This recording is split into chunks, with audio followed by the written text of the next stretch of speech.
எல்லாருக்கும் வணக்கம். நான் ஆக்சுவலாக தூத்துக்குடி பிரான்ச்சில் தான் வந்து படித்தேன். கிளாஸ் வந்து திருநெல்வேலியில் அட்டன் பண்ணேன். திருநெல்வேலியில் நான் கிளாஸ் அட்டன் பண்ணும்போது 2020 எல்லாரும் சொன்னீங்க, நான் ரொம்ப கஷ்டப்பட்டு படித்தேன், ஃபினான்ஷியலாக சப்போர்ட்டுக்கு யாருமே இல்லை அப்படின்லாம் நிறைய சொன்னீங்க. ஆனால் கண்டிப்பாக என்னால் அந்த வார்த்தையை சொல்லவே முடியாது. எங்கள் வீட்டில் எனக்கு யார் ஃபீஸ் கட்டி படிக்க வைக்கிறது அப்படிங்கிற போட்டி இருந்துச்சு. எங்கள் அம்மா, என் பிள்ளை, நான் என் அண்ணன், நான் 2 பேர் தான். ஆம்பளை பிள்ளைய படிக்க வச்ச மாதிரி என்னைய படிக்க வைக்கலன்னு கேட்டக்கூடாது அப்படின்னு எங்கள் அம்மா என்னை ஃபீஸ் கட்டி படிக்க வைக்கிறேன் அப்படின்னாங்க. ஆனால் நான் படிக்க வைக்கிறேன்னு சொல்லி தான் என் ஹஸ்பண்ட் வந்து என்னை கல்யாணம் பண்ணிக்கிட்டாரு. சொன்ன வார்த்தையை காப்பாற்றணும்னு அவரு நான் படிக்க வைக்கிறேன் அப்படின்னு சொல்லி சொன்னார். அதை விட ஒரு படி மேலே போய் எங்கள் அண்ணன், நான் படிக்கும் போது தங்கச்சி தான் வேலைக்கு போய் சப்போர்ட் பண்ணா, அதனால நான் படிக்க வைக்கிறேன், ஃபீஸ் கட்டுறேன் அப்படின்னு சொல்லி 3 பேருக்குள்ள போட்டி. கடைசியில் என் ஹஸ்பண்ட் தான் ஜெயிச்சாரு. அவர் தான் ஃபீஸ் கட்டி திருநெல்வேலியில் போய் சேர்த்து விட்டாரு. திருநெல்வேலி போகும்போது நாங்கள் கயத்தாரில் குவார்ட்டர்ஸில் வந்து ஸ்டே பண்ணியிருந்தேன். அங்கேருந்து போகிறதுக்கு எனக்கு கொஞ்சம் பக்கமாக இருந்ததுனால திருநெல்வேலி போனேன். நான் திருநெல்வேலியில் ஃபர்ஸ்ட் டே கிளாஸ் அட்டன் பண்ணும்போது நான் நிறைய கிளாஸ் அட்டன் பண்ணல. லாக்டவுன்னால இடையில பிரேக் ஆயிருச்சு. ஃபர்ஸ்ட் டே கிளாஸ் வந்து பாலிட்டிக் வந்து ஒரு சார் எடுத்தாங்க. சத்தியமாக சொல்லணும், அந்த சார் பேர் கூட எனக்கு இன்னும் சரியாக தெரியலை. ஆனால் அந்த கிளாஸ் அட்டன் பண்ணும்போது தான் வந்து படிக்கணும் அப்படிங்கிற ஒரு ஆர்வமே அவரோட கிளாஸில் தான் வந்துச்சு. சார் வந்து நிறைய சொல்லுவாங்க, நான் நம்ப மாட்டேன். ஃபர்ஸ்ட் என்ன புக்கே இல்லாமல் இவங்களா சொல்கிறாங்க, இவங்களும் படிச்சுட்டு தான் இருப்பாங்களோ அப்படின்ற ஒரு இதில் நான் திருப்பி போய் நோட்ஸ் எல்லாம் நோட் பண்ணி வச்சுட்டு திருப்பி போய் கூகுளில் புக்கில் எல்லாத்துலேயும் போய் செக் பண்ணுவேன். ஆனால் அவங்க சொல்கிறத அந்த இதை பார்த்து பார்த்து தான் எனக்கு ஒரு ஆர்வமே வந்துச்சு. அவங்க கிளாஸ் எடுக்கும் போதே படிக்க வேண்டாம் அப்படின்னு நினைக்கிறவங்க கூட கண்டிப்பாக படிக்கணும் அப்படின்னு நினைப்பாங்க. அவ்வளோ நல்லா எடுப்பாங்க. என்னால் ஃபுல்லாக கிளாஸை கம்ப்ளீட் பண்ண முடியலை, லாக்டவுன் வந்துருச்சு, அப்படி விட்டுட்டேன். அப்புறம் பையன் பிறந்தான்.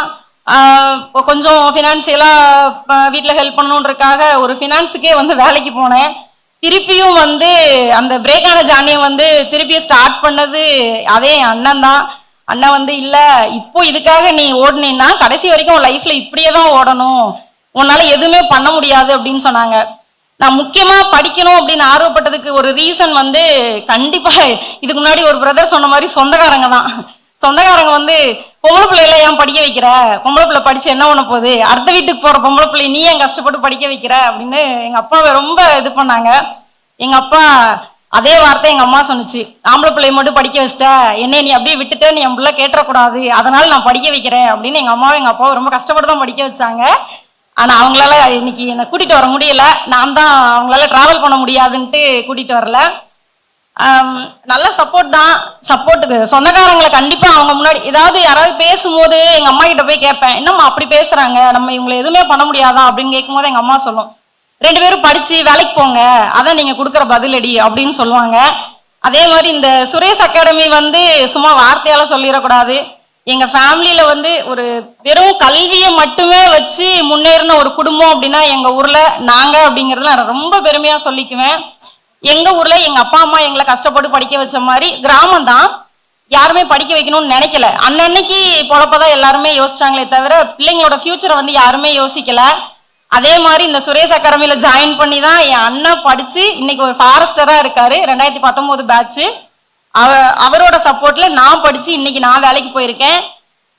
எங்க வீட்டுல கண்டிப்பா மத்தவங்களுக்கு ஹெல்ப் பண்ணணும் படிக்கிறதுக்கு அப்படின்னு சொல்லி எங்க அம்மா நினைப்பாங்க. அதே மாதிரி எங்க அண்ணன் இன்னைக்கு வேலைக்கு போனதுக்கு அப்புறம் நிறைய பேருக்கு படிக்கிறதுக்கு ஹெல்ப் பண்ணிட்டு இருக்காரு. உண்மையிலே ரொம்ப மனசார தேங்க்ஸ் சொல்லிக்கிறது சுரேஷ் அகாடமிக்கு. எங்க குடும்பத்தை இவ்வளோ தூரம் கல்வியை மட்டுமே வச்சு தூக்கி கொண்டு வந்து இங்க வந்து நிறுத்தினதுக்கு ரொம்ப ரொம்ப ரொம்ப நன்றி. இவர் தான் என் அண்ணன், ஃபாரஸ்டரா இருக்காங்க. இங்கதான் மதுரையில அழகர் கோயில் இதுல இருக்காங்க. என் ஹஸ்பண்ட் வந்து ஏட்டா இருக்காங்க. அவங்களால இன்னைக்கு வர முடியல. யூனிஃபார்ம் சர்வீஸ் பத்தி நிறைய பேர் தெரிஞ்சிருக்கும், அவங்களால வர முடியல. இவங்க 2 பேருமே என்னோட பில்லர்ஸ் தான் சொல்லணும். கண்டிப்பா எங்க அண்ணன் வந்து குரூப் 4லயும் போயிருந்தாங்க. 2019 குரூப் 4 ரிசைன் பண்ணிட்டு தான் ஃபாரஸ்டருக்கும் போயிருந்தாங்க. அந்த 2 டைமுமே இந்த மாதிரி ஒரு மீட் நடந்திருக்கு. ஆனா எங்க வீட்டுல யாருக்குமே தெரியாது. அவர் வேலைக்கு போனதுக்கு அப்புறம் தான் இவர் இப்படி படிக்கிறாரு, வேலைக்கு போறாரு அப்படிங்கிறதே எங்களுக்கு தெரியும். எங்களுக்கு இந்த ஒரு சான்ஸை இவர் வந்து கொடுக்கல. ஆனா அவர் கண்டிப்பா இந்த இடத்துல பேசணும்னு நான் எதிர்பார்க்கிறேன். தேங்க்யூ. இந்த மகிழ்ச்சியான அரங்கத்தில் கூடியிருக்கும் அனைவருக்கும் என்னுடைய முதற்கண் வணக்கம். அப்போ பாஸ் ஆனப்போ இப்போ தனிப்பட்ட முறையில் சுகேஷ் சாருக்கும் வந்து நான் நன்றி கடந்த வணக்கத்தை தெரிவிச்சுக்கிறேன். அப்போ அந்த டைம் வந்து தூத்துக்குள்ள கால் பண்ணி கூப்பிட்டாங்க. கவர்மெண்ட் ஸ்கூலில் படித்து வெளியிலே அப்படி வந்ததுனால மேடை ஏறி பேசுகிற அந்த பழக்கமே இல்லை. ஆனால் இப்போ ஒரு தெளிவாக நல்லா பேசுகிறேன்னா இந்த ஜாப் கொடுத்தது தான் எனக்கு.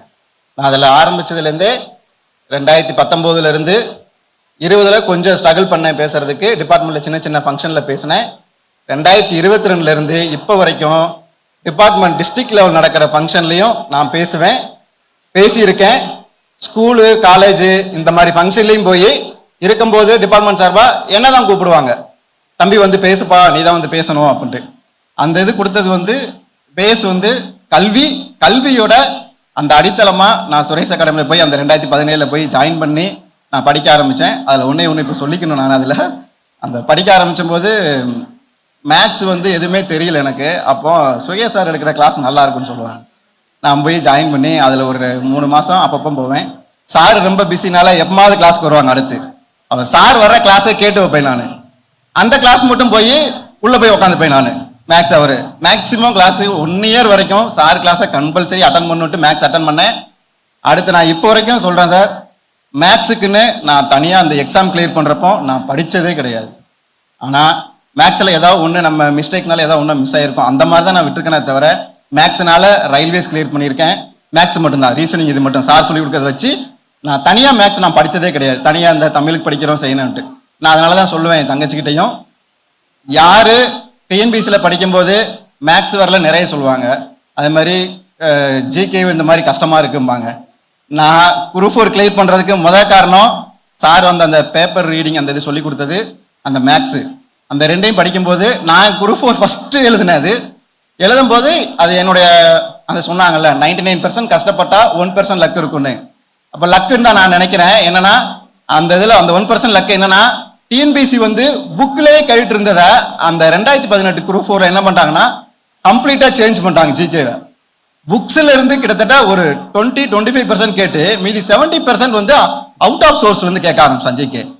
அதனால தான் நான் தமிழ்ல மற்றவங்களோட கம்மி தான் போட்டேன், 85. அதே 85 கொஸ்டின் மேக்ஸும் ஜிகேவும் சேர்த்து போட்டேன் நான். அதனால அந்த இதில் குரூப் 4 நான் கிளியர் பண்ணியிருந்தேன். இப்போ ஃபாரஸ்ட்டும் அதே மாதிரி சயின்ஸ் பேப்பர் எல்லாருமே அப்போ டிபார்ட்மெண்ட் நடத்தும் போது 2 பேப்பரா சயின்ஸும் ஜிகேவும் நடத்துனாங்க. சயின்ஸ்ல எல்லாருமே 130க்கு மேலே போட்டிருந்தாங்க, நான் 120 தான் போட்டிருந்தேன். ஆனால் ஜிகேல எல்லாருமே 100 தாண்டறதுக்கே கஷ்டப்பட்டாங்க. அதே இதில் 122 நான் ஜிகே போட்டிருந்தேன் அந்த பேப்பரில். அப்போ எல்லா டிஃபரன்ஸ் காட்டும் போது அப்போ தான் யோசித்தேன், அந்த சார் சொல்லி கொடுத்த அந்த ஜிகேவோட அந்த படிக்கிறது அவுட் ஆஃப் சோர்ஸ்லேருந்து நிறைய படிக்க ஆரம்பிச்சது சாரோட இன்ஸ்பிரேஷன் வச்சு தான். அதனால தான் அந்த இதில் வேலைக்கு இப்போ இருக்கேன். ஒரு சின்ன விஷயம் மட்டும் நான் அந்த இடத்துல 2 இதில் பதிவு பண்ணிக்கிறேன். கல்வி, நீங்கள் இருக்கிற எல்லாருமே 0லேருந்து ஸ்டார்ட் பண்ணியிருக்கேன், வாழ்க்கையே இல்லை. நீங்கள் 0லேருந்து நீங்கள் ஒரு லெவலில் போய் நிற்கணும்னா அதுக்கு அடிப்படை கல்வி தான். அந்த கல்வி உங்களுக்கு ஒரு ஆயுதமாக இருக்கும். அதை அந்த ஆயுதத்தை அதான் சொல்கிறேன், ஆயுதத்தை கூர்மையாக வச்சுக்கிட்டே வரணும். ஒன்ஸ் அந்த ஆயுதம் பயன்படுத்திட்டோம் ஒரு வேலைக்காக அப்படிங்கிறதுக்காக அதை அப்படி விட்டுட்டிங்கன்னா அப்படியே மழுங்கி போய் ஒன்றும் இல்லாமல் போயிடும். அது இந்த இடத்துல ஒரே டைம் மட்டும் அந்த பெண்ணு கொடுக்குன்னு நினச்சேன். அந்த கல்வியை நம்ம ஆயுதமாக வச்சு அடுத்தவங்க முன்னாடி காட்டுறது இதுதான் ஆயுதம். அந்த கல்வியோட ஆயுதம் இதுதான். நம்ம படித்ததை முன்னாடி காட்டுறது இந்த இது மட்டும்தான். இது இல்லைன்னா நம்ம படித்ததை காட்ட முடியாது. அது இந்த நேரத்தில் ஸ்டேஜில் என் தங்கச்சிக்கு கொடுத்துக்கிறேன். அதே மாதிரி ஒரே ஒரு நிமிஷம், ஃபினான்ஸில் ரொம்ப முக்கியம் எல்லாருக்குமே. முதல்ல சொல்லுவோம் நம்ம பணம் தான் வாழ்க்கையா அப்படின்னு. எது நமக்கு வேணாம் அப்படின்னு நம்ம சொல்கிறோமோ அதில் நம்ம சர்ப்ளஸாக இருக்கணும், அதிகப்படியாக இருக்கும். இப்போ எனக்கு பணம் தேவையில்லை அப்படின்னா, இப்போ நீங்கள் நினைச்சாலும் 1 லட்ச ரூபா உங்கள் கையில் எடுக்க முடியும்னா நீங்கள் வேணான்னு சொல்லுங்கள். உங்களால் முடியலன்னா அதுக்கு நீங்கள் போராடணும், அதுக்காக உழைக்கணும். எதுக்கு ஒரு எக்ஸாம்பிள் மட்டும், படிக்கிறதுக்காக 1 லட்ச ரூபா லோன் 10 வருஷத்துக்கு முன்னாடி பேங்க்ல கேட்டோம், முடியாது. நாங்கள் அடுத்த நேரமாக அங்கங்கே பிடிச்சி ஒரு மேனேஜர் மட்டும் 80,000 ரூபா நாங்கள் லோன் போட்டு தரேன், கஷ்டப்படுறீங்க, அதெல்லாம் பண்ண முடியும் அப்படின்ட்டு. சரி ஓகே 80,000 ரூபாய் வாங்குவோம் லோனுக்காக அப்படின்னு. இப்போ இந்த வேலைக்கு இப்போ ரீசெண்டாக 2 இயர்ஸ் வச்சுக்கோங்க, எனக்கு ரெகுலராக மெசேஜ் வந்துக்கிட்டே இருக்கும். உங்களோட 3 மந்த் பே ஸ்லிப் மட்டும் எனக்கு வாட்ஸ்அப்பில் அனுப்புங்க, பேங்க்ல இருந்து சொல்கிறேன். உங்களுக்கு 20 lakhs லோன், பெர்சனல் லோன் நான் தர்றேன், 10%ல உங்களுக்கு கம்மியான ரேட்டில் போட்டு தரேன் அப்படின்னு. அப்போ நம்மளுடைய ஃபினான்ஸை டெவலப் பண்ணது கல்வி. அந்த கல்வி எப்பவுமே உங்களுக்கு அடித்தளமாக இருக்கும். அந்த கல்வி எப்பவுமே அதான் சொன்ன, அந்த கூர்மையான ஆதியத்தை கூர்மையாகவே வச்சுக்கோங்க. அது உங்களுக்கு வாழ்க்கையில் மிகப்பெரிய உயரத்துக்கு கொண்டு விடும். அதுக்கு எங்களுடைய ஃபேமிலியில் எதுவுமே இல்லாமல் இருந்துச்சு. 0லேருந்து ஸ்டார்ட் பண்ணேன்.